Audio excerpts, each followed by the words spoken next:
السلام علیکم ورحمۃ اللہ وبرکاتہ۔ ایک خوبصورت واقعہ آپ ضرور سنیں۔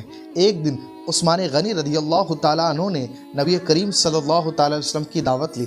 جب نبی کریم صلی اللہ تعالیٰ علیہ وسلم حضرت عثمان غنی رضی اللہ تعالیٰ عنہ کے گھر تشریف لے جا رہے تھے تو حضرت عثمان غنی رضی اللہ تعالیٰ عنہ آپ کے پیچھے پیچھے چل رہے تھے، آپ کے قدموں کی تعداد گن رہے تھے۔ سرکار دو عالم صلی اللہ تعالیٰ علیہ وسلم نے جب اپنا رخ انور موڑ کر یہ معاملہ دیکھا تو مسکرا کر نبی پاک صلی اللہ تعالیٰ وسلم نے پوچھا، اے عثمان کیا کر رہے ہو؟ حضرت عثمان غنی رضی اللہ تعالیٰ عنہ نے جواب دیا، یا رسول اللہ صلی اللہ تعالیٰ علیہ وسلم، میں آپ کے قدموں کو گن رہا ہوں تاکہ میں اتنے ہی غلام آزاد کروں۔ دعوت ختم ہونے کے بعد حضرت عثمان غنی رضی اللہ تعالیٰ عنہ نے ایسا ہی کیا اور اتنے ہی غلام آزاد کیے۔ حضرت علی نے اس دعوت سے متاثر ہو کر اپنے گھر آ کر حضرت فاطمہ الزہرا رضی اللہ تعالیٰ عنہ سے اس دعوت کا ذکر کیا۔ حضرت فاطمہ الزہرا نے فرمایا، تم چاہو تو ٹھیک ہے، تم رسول صلی اللہ تعالیٰ علیہ وسلم اور نبی پاک صلی اللہ تعالیٰ وسلم کے اصحاب کو بلاؤ۔ اور حضرت علی رضی اللہ تعالیٰ عنہ کے جانے کے بعد فاطمہ الزہرا نے وضو کیا اور اللہ کے حضور سر بسجود ہو گئی اور دعا مانگنے لگی، اے اللہ، تیری بندی فاطمہ نے تیرے حبیب محمد رسول اللہ اور ان کے اصحاب کی دعوت کی ہے، تیری بندی کا صرف اور صرف تجھ پر بھروسہ ہے، لہٰذا اے میرے خالق اور مالک، تو فاطمہ کی لاج رکھ لے، اس دعوت کے لیے کھانوں کا انتظام غیب سے فرما۔ سیدہ فاطمہ الزہرا نے یہ دعا مانگ کر ہانڈی کو چولہے پر رکھ دیا۔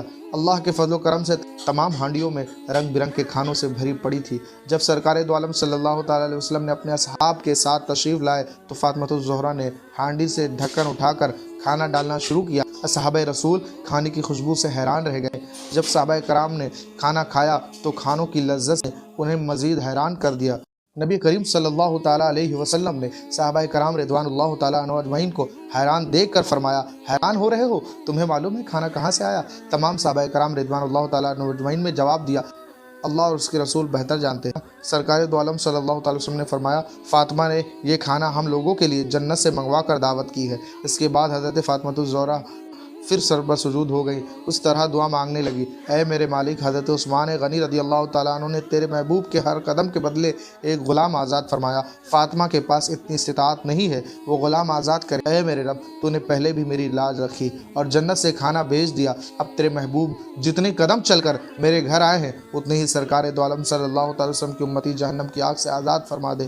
ادھر سیدہ فاطمہ الزہرا اس دعا سے فارغ ہوئی، ادھر جبریل علیہ السلام وحی لے کر بارگاہ خیر الانام میں حاضر ہو گئے اور بشارت سنانے لگے، یا رسول اللہ صلی اللہ تعالی وسلم، آپ کے ہر قدم کے بدلے 1000 گناہگار امتیوں کو بخش دیا گیا ہے اور جہنم سے آزادی عطا کر دی گئی ہے۔ مالک کونین ہے وہ، پاس کچھ رکھتے نہیں، دو جہاں کی نعمتیں ہیں خالی ان کے ہاتھ میں، دو جہاں کی نعمتیں ہیں خالی ان کے ہاتھ میں۔ السلام علیکم ورحمۃ اللہ وبرکاتہ۔